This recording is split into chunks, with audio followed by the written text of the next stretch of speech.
எல்லோருக்கும் வணக்கம்.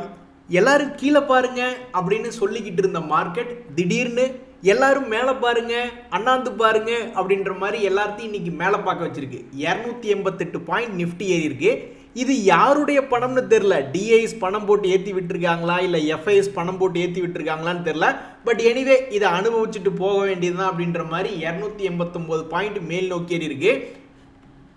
இதில் இன்னொரு மிக முக்கியமான காரணம் நிஃப்டியினுடைய எக்ஸ்பைரி. அந்த விஷயத்தை நம்ம ஸ்பெஷலாக டிஸ்கஸ் பண்ணணும். இந்த சமயத்தில் இன்னொரு மிக முக்கியமான செய்தி என்ன அப்படின்னு பார்த்தீங்கன்னா, டாடா மோட்டர்னுடைய ஷேரில் இருக்கு. தன்னுடைய ஒரு வருஷத்தினுடைய லோவில் ட்ரேட் ஆகி கொண்டு இருக்கக்கூடிய ஒரு பங்கு தான் இந்த டாடா மோட்டர் அப்படின்ற பங்கு. இன்னைக்கு 3% மேல் நோக்கி ஏறி வந்திருக்கு. அதில் என்ன முக்கியமான இன்ஃபர்மேஷன் அப்படின்னா, இந்தியாவுடைய முதல் ஹைட்ரஜனால் இயங்கக்கூடிய ட்ரக் என்பது அவங்க வெளியிட்டிருக்காங்க.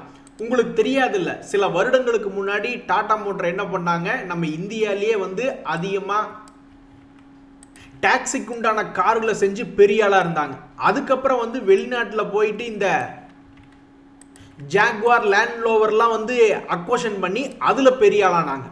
அதுக்கப்புறம் பார்த்தீங்கன்னாக்கா மறுபடியும் நம்ம இந்திய நாட்டிலே அவங்களுடைய கார்னுடைய மாடல்லாம் கொஞ்சம் மாடிஃபை பண்ணி எலக்ட்ரிக் வெஹிக்கிள்ஸும் வெளியிட்டு அதுலேயும் கொஞ்சம் பெரிய ஆள் பண்ணாங்க. இதனால் என்ன ஆச்சுன்னா, அவங்க கிட்ட இருந்த கடன் பூரா நீங்கி அவங்க லாபத்தில் இயங்கக்கூடிய, அதாவது கடனாளியாக இருந்த கம்பெனி, கடனில் இயங்கி கொண்டிருந்த நஷ்டத்தில் இயங்கி கொண்டிருந்த கம்பெனி அதுக்கப்புறம் லாபமாக இயங்கிக்கிட்டு இருந்தாங்க. இப்போ சமீப காலமாக அவங்களுக்கு டைம் சரியில்லை, தொடர்ந்து இறங்கி கொண்டு இருக்கு அந்த பங்கு. இந்த சூழ்நிலையில் இப்படி ஒரு புது ஆட்டத்தை ஆரம்பிக்கிற மாதிரி ஒரு ஹைட்ரஜன் டக் அப்படின்ற ப்ராடக்டை வெளியிட்டிருக்காங்க. ஒரு ஹோட்டல் அதிபர்கிட்டயோ அல்லது ஒரு துணிக்கடை அல்லது ரியல் எஸ்டேட்டில் இருக்கிறவங்ககிட்டயோ போயிட்டு இந்த மாதிரி ஸ்டாக் மார்க்கெட்டில் ஒரு 6 லட்ச ரூபா இருந்தது, அது கீழே 3 லட்ச ரூபா வரைக்கும்லாம் போயிட்டு மறுபடியும் அது ஒரு 6,60,000 அந்த மாதிரி வரும்போது ஒரு 10% லாபத்தில் வித்துட்டாங்க அப்படின்ற மாதிரி யாராவது சொன்னாங்க வச்சிங்களேன், அவங்கெல்லாம் சிரிப்பாங்க. ஏன் அப்படின்னாக்கா, அவங்கெல்லாம் கையில் 6 லட்சம் 10 லட்சம் ஒரு இட்லி சூட்டு விற்றா கூட அதில் நாங்கள் 10-20%லேருந்து 50% வரைக்கும் நாங்கள்லாம் ப்ராஃபிட் மார்ஜின் வைக்கக்கூடிய ஆளுக தம்பி. நீங்கள் என்ன இப்படி போட்ட பணம் கீழே போய் மறுபடியும் மேல் நோக்கி வெறும் 10%ல் விற்று விட்றீங்க அப்படின்ற மாதிரி அவங்க நம்மளை பார்த்து சிரிப்பாங்க. ஸோ ஸ்டாக் மார்க்கெட்டில் இதுதான் நடக்குது. அதாவது ட்ரேடிங் பண்ணுறவங்க ஒரு 0.5%, 1%, 5%, 10% அப்படின்ற மாதிரி மிக கம்மியாக, அதே சமயம் திருப்பி வாங்கி விற்றுக்கிட்டு எந்தையாவது ஒன்று பண்ணணும்னு பார்ப்பாங்க.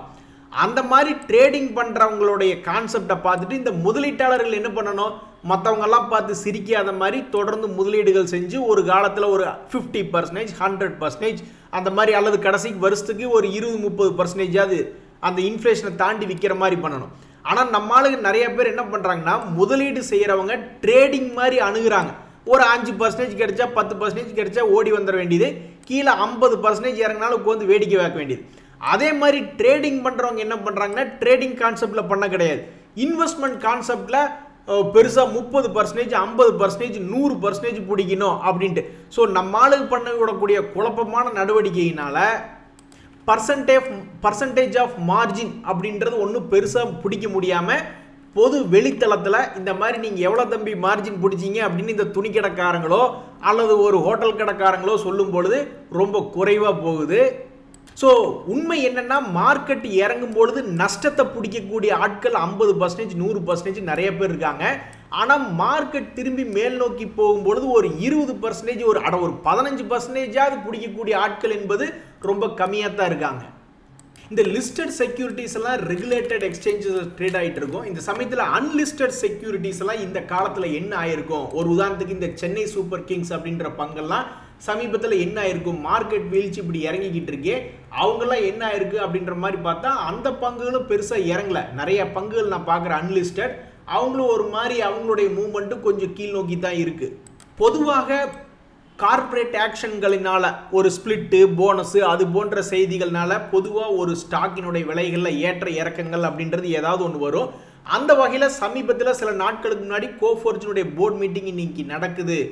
அந்த சமயத்தில் அவங்க ஸ்பிளிட்டை அப்ரூவல் பண்ணுவாங்களா அப்படின்ற மாதிரியான நிகழ்வுகள் போய்கிட்டு இருந்தது. இன்னைக்கு வெளியே வந்திருந்த போர்ட் மீட்டிங்கினுடைய அவுட்கம்லாம் ஆமாம் அப்படி அப்ரூவல் நாங்கள் கொடுக்குறோம் அப்படின்ற ஒரு செய்தி வந்த உடனே இது இன்னைக்கு ஒரு 10% பல்ல காட்டிட்டு ஜாலியாக இன்னைக்கு கோஃபோர்ஜ் அப்படின்ற பங்கு ட்ரேட் ஆகி கொண்டிருக்கிறது.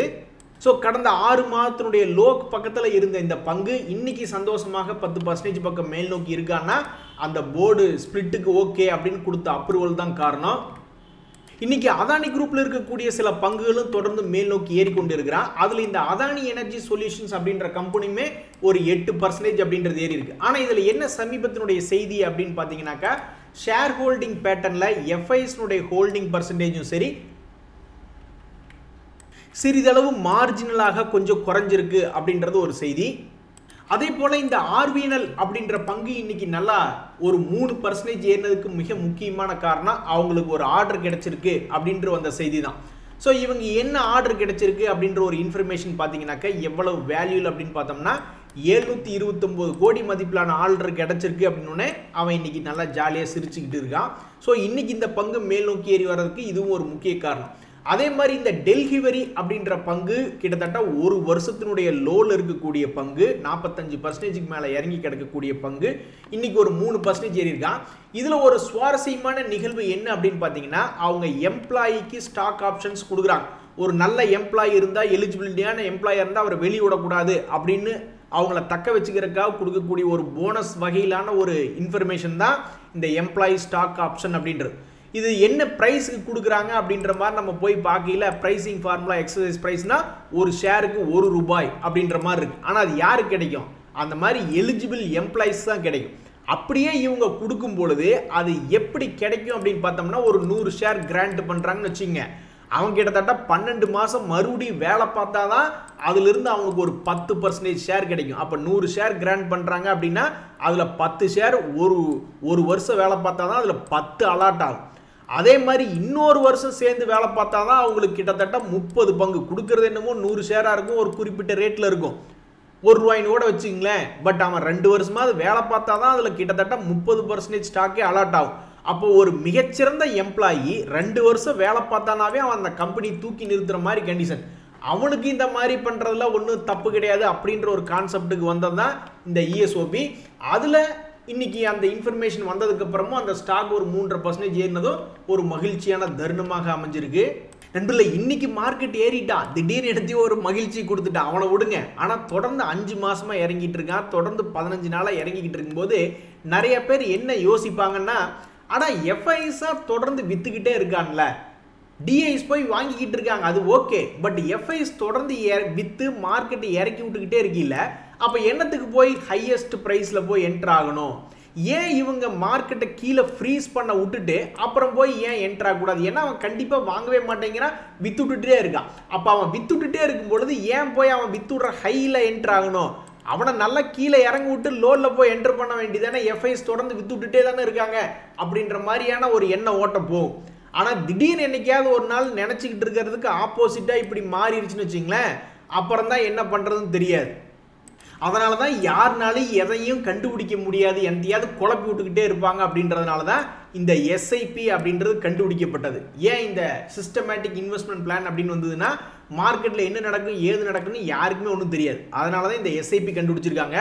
நண்பர்களே, இன்னைக்கு ஒரு மிகப்பெரிய ஒரு சம்பவம். இன்னைக்கு மேபி இந்த நியூஸ்னால தான் மார்க்கெட்டே மேலே வந்துடுச்சோ அப்படின்னு நினைக்கிற அளவுக்கு ஒரு இன்ஃபர்மேஷன் என்ன அப்படின்னு பார்த்தீங்கன்னாக்கா, வரக்கூடிய காலங்களில் என்எஸ்சி எக்ஸ்சேஞ்சில் நடக்கக்கூடிய எக்ஸ்பைரிகளை வந்து வியாழக்கிழமையிலிருந்து மண்டே அன்னைக்கு மாற்றி விட்டாங்க. இது வந்து ஒரு சூப்பரான ஒரு சாணக்கியன், ஒரு ராஜதந்திரியினுடைய வேலையாத்தான் இதை நான் பார்க்குறேன்.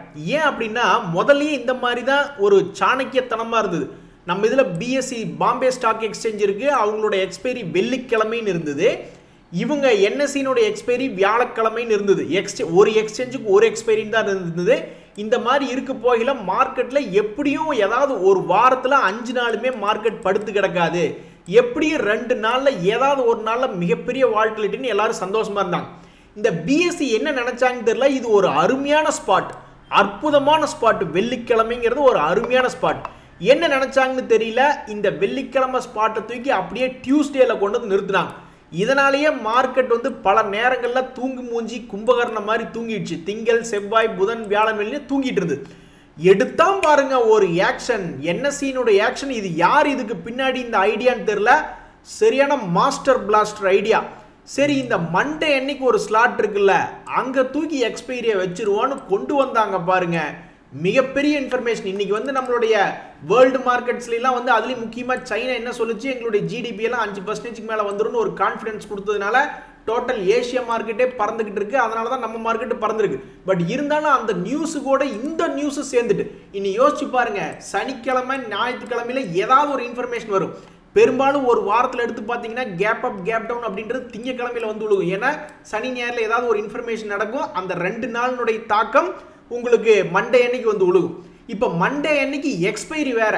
ஸோ ஒரு கை ஓசை கொடுப்பதை விட 2 கை சேர்ந்து ஓசை கொடுக்குற மாதிரி மிகப்பெரிய ஒரு இன்ஃபர்மேஷன். சில பேர் வேணுக்குனே ஏமாற்றி விடுவான். எக்ஸ்பைரி அன்னைக்கு மார்க்கெட்டை அங்கேயும் இங்கேயும் நகர விடாம டோட்டல் ஆப்ஷன் பணத்தையே கும்பா பாடி விடுவானு.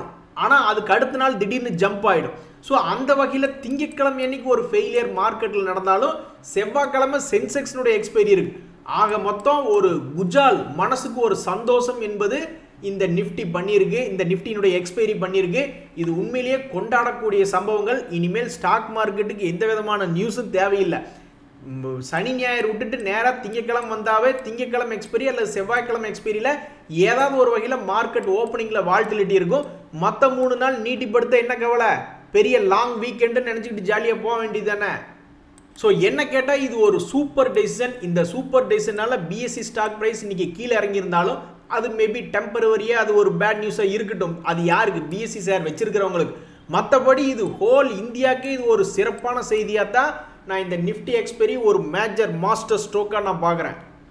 நண்பர்களே, இன்னைக்கு மோசமாக அடி வாங்கிய இன்னொரு பங்கு என்ன அப்படின்னு பார்த்தீங்கன்னா இந்த ஜென்சால் இன்ஜினியரிங் அப்படின்ற பங்கு கிட்டத்தட்ட 10% போய் ஒரு மாதிரி லோயர் ஃபீஸில் ஆடிட்டு இருக்கான்.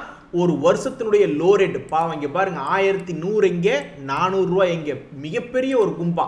இந்த கும்பாக்கு என்ன காரணம், இந்த கம்பெனி வந்து ரொம்ப சுமாரான லாபம் செய்யக்கூடிய ஒரு கம்பெனி இந்த ஜென்சால் இன்ஜினியரிங் அப்படின்றது. இதில் என்ன ஒரு தகவல் வந்திருக்கு அப்படின்னு பார்த்தீங்கன்னா, இவங்களுக்கு சமீபத்தில் கொடுக்கப்பட்ட ஒரு கிரெடிட் ரேட்டிங், அதாவது கிரெடிட் ரேட்டிங் ஏஜென்சி ஒன்று இவங்களுக்கு கொடுத்துருக்கக்கூடிய ரேட்டிங்கில் கொஞ்சம் டவுன்கிரேட் பண்ணியிருக்காங்க அப்படின்ற ஒரு இன்ஃபர்மேஷன் வந்த உடனே பாவம் இந்த ஸ்டாக் என்பது கிராஷ் ஆகி போச்சு. பொதுவாக ஸ்டாக் மார்க்கெட்டில் இருக்கிறவங்க இதெல்லாம் ஒரு எச்சரிக்கையாக தான் பார்ப்பாங்க. நண்பர்களே, இந்த ஆனந்த் ரத்தி அப்படின்ற பங்கு என்ன, அவன் நல்லா இருந்தவன் தானே, நிறைய பேருக்கு சம்பாரிச்சு கொடுத்தவன் தானே, அவன் என்ன திடீர்னு இன்னைக்கு ஒரு 6% இறங்கிட்டான் அப்படின்ற மாதிரி சில பேர் யோசிப்பாங்க. அதே மாதிரி சமீபத்தில் ஏன் இவன் இன்னைக்கு திடீர்னு இவ்வளோ பெரிய ஃபால் ஆகிட்டான், ஆல்மோஸ்ட் 50% ஏன் ஃபால் ஆகிட்டான் அப்படின்ற மாதிரி பார்ப்பாங்க. இதுக்கு முக்கிய காரணம் அவனுடைய கார்பரேட் ஆக்ஷன் தான். 1:1 போனஸ் கொடுக்குறாங்க அப்படின்றத இம்பேக்ட் பண்ணுறதுக்காக தான் மார்க்கெட்டில் அது இப்படி இறங்கியிருக்கு. கோல்டு, பிட்காயின், க்ரூடு இது போன்ற விலைகளில் பெரிய மாற்றம் இல்லை. அது ஒரு மாதிரி தான் ட்ரேட் ஆகிக்கிட்டு இருக்கேன். ஐபிஓலேயே எனக்கு தெரிஞ்ச எதுவும் பெரிய செய்தி அப்படின்றது எதுவும் இல்லை. இப்போ 2 விஷயத்தை பார்த்தோம்னாக்கா பேசாமல் கண்ணை மூடி எங்கேயாவது ஒரு இமாச்சல பிரதேசில் போய் வந்து தியான நிலையில் உட்காந்துக்கலாமான்னு நிறைய பேர்த்துக்கு ஒரு மாதிரி ஸ்டொமக் ஃபயர் ஆகும். என்ன காரணம் அப்படின்னு பார்த்தீங்கன்னாக்கா, அவந்தி ஃபீட் அப்படின்னு ஒரு பங்கு, ஏற்கனவே அந்த பங்கை வச்சிருக்கிறவங்க ஜாலியாக தான் இருக்காங்க. கடந்த ஒரு வருஷத்தினுடைய உச்சத்தில் ஆடிக்கிட்டு இருக்கு. இன்னைக்கு மறுபடியும் ஜாலியாக ஒரு 6% என்பது ஏறி இருக்கு. அதே மாதிரி தான் இந்த ரெடிங்டன், அவனுக்கு கடந்த ஒரு வருடத்தினுடைய உச்சியில் ட்ரேட் ஆகிட்டு இருக்கான். இன்னைக்கு போய் எடுத்து பார்த்தா இன்னைக்கு ஒரு 7% இருக்கான். அப்போ மார்க்கெட்டே கீழே 15 நாளாக இறங்கிட்டு இருக்கு, 5 மாசமா இறங்கிக்கிட்டு இருக்கு. பல பேர் சோகத்தில் இருக்கக்கூடிய இந்த நிலைமையில இவங்களுக்கெல்லாம் வந்து பங்கு என்பது உச்சத்தில் இருக்கு. எப்படின்னு பாருங்களேன் நண்பர்களே, இன்னைக்கு மார்க்கெட் ஏறி இருக்கு, ஒரு சிறிய மகிழ்ச்சி அப்படின்றது கொடுத்துருக்கு. இந்த சிறிய மகிழ்ச்சி மார்க்கெட்டில் வரும்பொழுது அது உங்களுக்கு உதவி செய்யக்கூடிய ஒரு வகையில் வந்துச்சா?